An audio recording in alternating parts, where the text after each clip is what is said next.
Hi friends, this is Iqra. Welcome to my channel.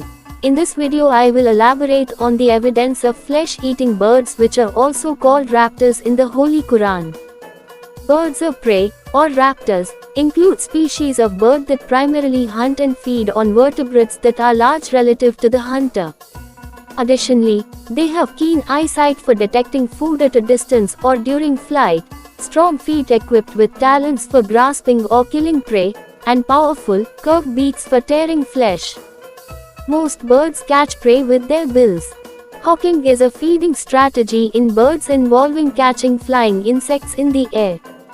The term, hawking, comes from the similarity of this behavior to the way hawks take prey in flight, although, whereas raptors may catch prey with their feet, hawking is the behavior of catching insects in the bill. Most birds catch prey with their bills, but raptors catch prey with their feet.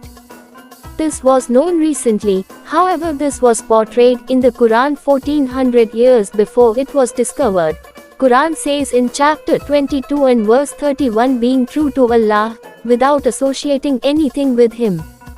Whoever associates anything with Allah, it is as though he has fallen from the sky, and was snatched by the birds, or was taken down by the wind to a deep place.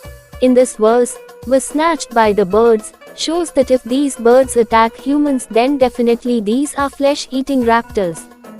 Moreover, the Quran says humans are snatched, not eaten, in mid-air.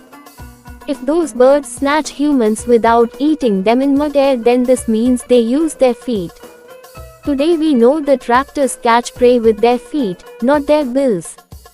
How could an illiterate man who lived 1400 years ago have known that raptors catch prey with their feet?